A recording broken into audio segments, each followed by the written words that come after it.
Alright, for this video, let's talk a little bit about the basics for graphic novels. So you'll see here on the blog I got a few things. I've got a syllabus shortcut, and I got a little rundown of some of the things we're going to be going over this week and a general layout of when we're going to talk about. And one of the first things I want to talk about was just some basics surrounding the graphic novels. I'll have a separate video post about Scott McCloud and graphic novel selection, but I've got a little thing here, and this is mainly shortcuts to other places on the blog, but just to make it a little bit easier on you. And I'll be posting the video here as well. But let's start with a little PowerPoint here. And I just want to touch base on some of the things in this PowerPoint, really, about what graphic novels are. So for those of you who are a little less familiar or unfamiliar, this will help you hopefully get an idea. Now, I will say this is not one that I actually created. I actually found it, and I thought it was interesting, though it can be a little corny too. Okay, so talks about the idea here that basically a graphic novel, when you take it to its core, it's really oftentimes an extended or an elongated comic book. And a comic book is usually a short, no more than 20 to 40 pages, oftentimes, front and back, illustrated text, as McCloud will see, all right? This is also considered a medium, not a genre. And of course, with the graphic novels, we're usually aiming for something that's more book length. And there's some debate about whether, and you'll see this from some of the selections I provide to you, sometimes it's a self-contained story. And then sometimes, even though we call them graphic novels, there's what's called collected editions, where they've taken comic books and collected them into a graphic novel form. And there's usually multiple volumes. And you'll see some of that in the graphic novel selection. But what you need to know, basically, right off the top, is that it takes the form of a comic book, but in a more extended format. And sometimes it is a self-contained story. So this is something we'll look at more with McCloud. But when we look at a comic book or graphic novel page, we need to sort of familiarize ourselves with a couple of elements. The first element is what's here called panels. These are the squares or rectangles that contain a single image. So you'll see here, 1, 2, 3, 4. There are 5 panels on this page here that's sampled to our right. All right. Then you'll see that there's what's called gutters. Now, gutters are these white spaces that exist between panels. And this is giving you very rough definitions. A lot of this stuff will be expanded upon in McCloud. So you'll sort of see as we talk more about this, this will get fleshed out more. You'll see here dialogue balloons. These contain communication among characters. The only ones that actually exist in this one is if you go all the way down here. She seems to be talking to herself. We also have what's called thought balloons. Now, if you'll notice these little bubbles here, this is actually someone's internal monologue. And then, of course, we also have what are called captions, which are sort of the point of view of a narrator. And, of course, we can also have sound effects here, which is where this rubble is starting to fall. Of course, she does actually yell out here as well. Just some basic ideas and some terminology. This is stuff we'll get more familiar with as we move along, and some of the stuff we talk about with McCloud.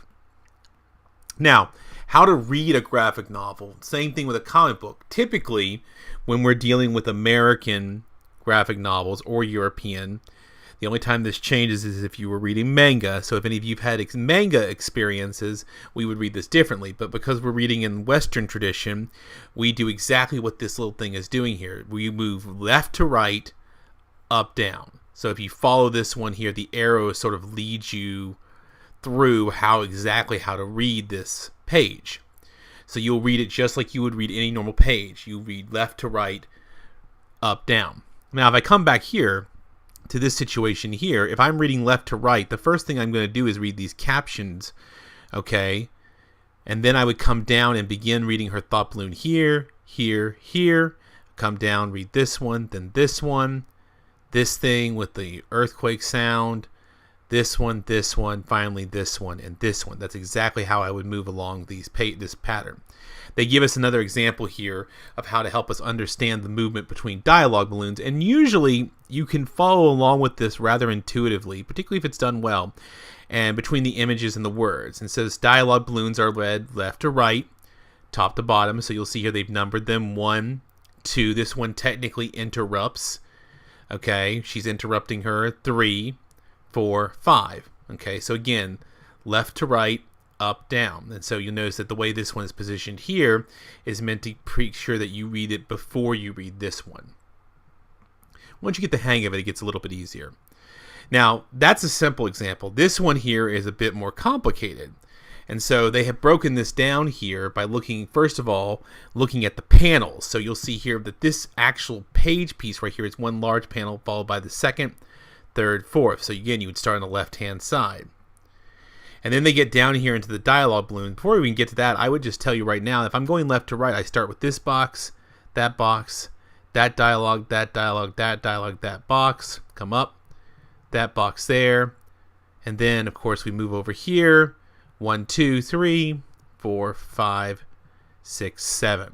Okay, always keeping the mind left to right, and usually you'll get kind of a feel for it once you get into the habit of reading it a little bit more often.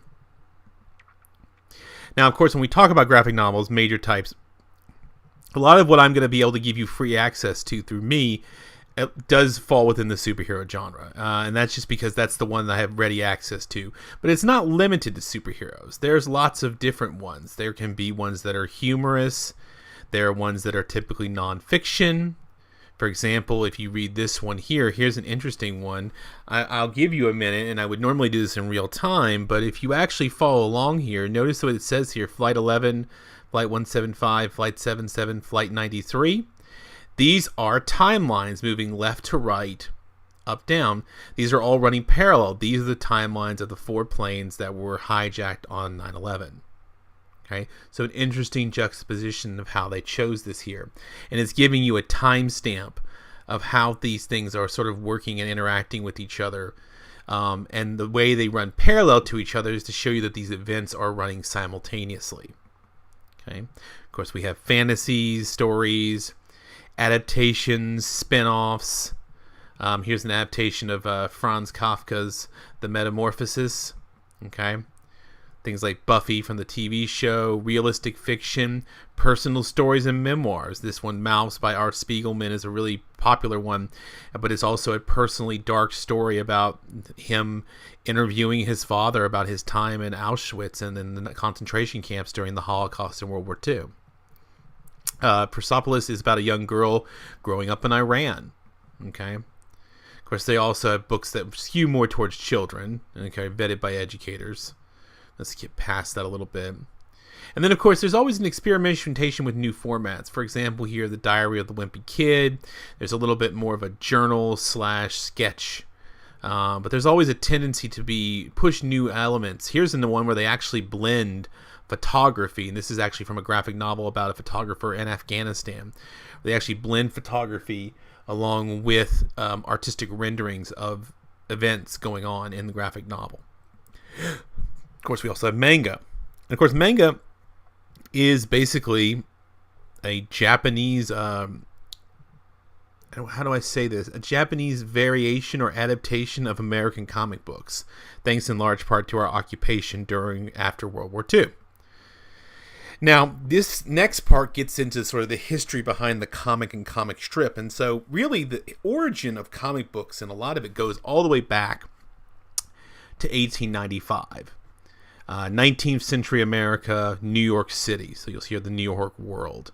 And there's this one called The Yellow Kid. And a lot of them were designed and had very little dialogue in them, because they were actually designed by the major newspaper syndicates in order to, like you says, increase sales among immigrant communities who did not speak English. So that's actually where they get started. There's a really popular one, the Katzenjammer Kids from 1897. They started using word balloons, and they started using multiple panels to tell a story. So there's an evolution going on here.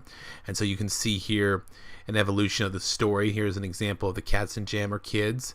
You might find it hard to read because some of this is actually written in German. All right.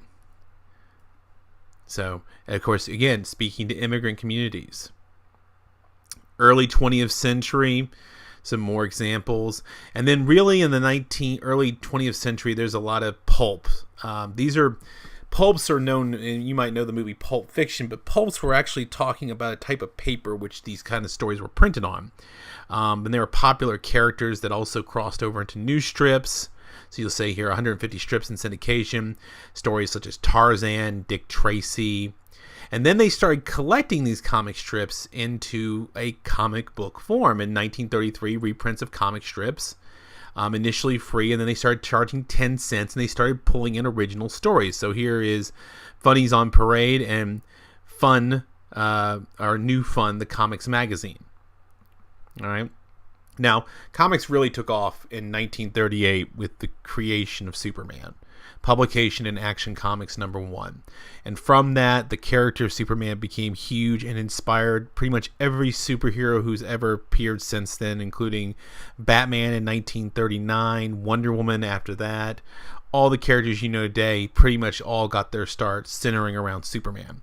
And of course, characters like Superman spun off into radio and movies and television, and they were very popular in World War II among GIs, which is why there was a popular group of a European comic scene and a Japanese manga, where a lot because American GIs brought comic books with them when they occupied Europe and when they occupied Japan after the war. Of course, after the war, comics with superheroes got a little bit in decline. Instead, people tended to gravitate towards science fiction, crime, and horror comics. Of course, this is the spirit. And there was this idea of a push, and he's a creation of Will Eisner. And there's always this push between them about educated readers, and there's always this fear that somehow comics are pulling down and creating illiteracy. And of course, in 1950s, there was a backlash. There was a psychiatrist named Frederick Wortham who published a book called The Seduction of the Innocent. He wasn't alone. There were other people involved, and in fact, the U.S. Senate of the Senate of the United States held subcommittee hearings on comic books, particularly on crime and horror, and the fact that they believed that they were causing juvenile delinquency. They were comic burnings. They were comics that were being banned, and eventually the industry pulled together to create what was called the Comics Code, because the only way a place you could actually purchase comic books at the time was on a newspaper stand. And if it didn't carry this code, it didn't get on the newspaper stand, and then you couldn't make money. So it was kind of a restrictive code. Okay, so later on, of course, even during this time of restriction, there were ways around it. In late 1950s, we have the birth of the Justice League of America.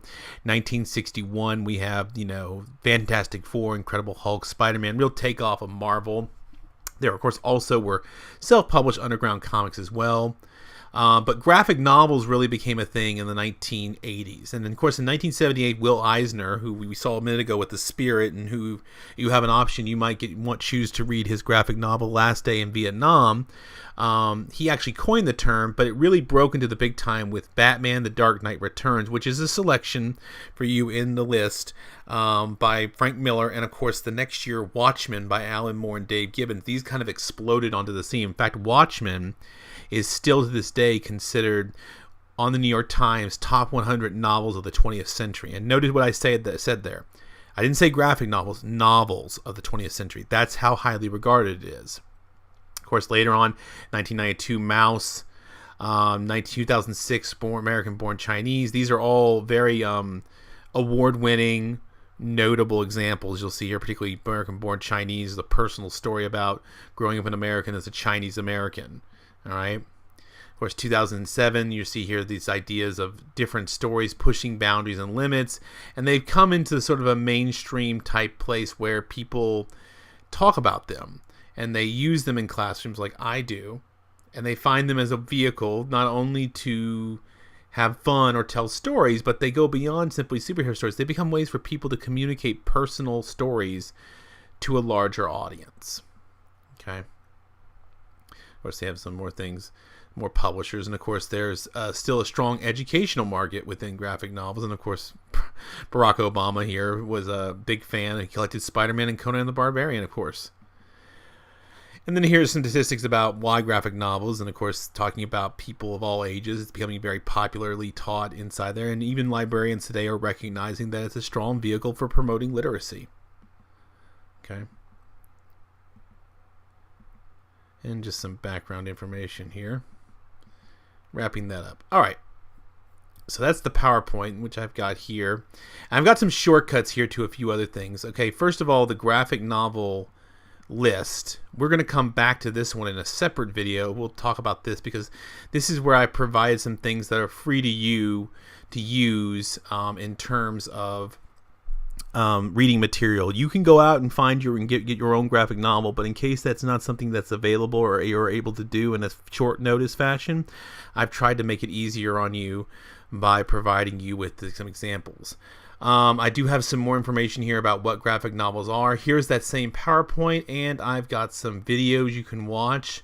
One about how to read comic books and graphic novels, what are graphic novels, and one about the life of Scott McCloud, who we'll be getting to know a little bit better. And then I've just got some general stuff here about definitions and a few more things about how to read graphic novels. By the way, some of this stuff here, for example, I'm trying to remember if this is the one, but some of these are actually from university websites, specifically talking about that. And you'll see there's a little bit of overlap here too as well. All right. So that should hopefully get us started on graphic novels. Now, from here, the next step for you guys will be to start working on deciding what graphic novel you want to read. And then after that, thinking about gigging into Scott McCloud, because McCloud is going to help us really begin to understand, and I will have some separate video lectures talking about that.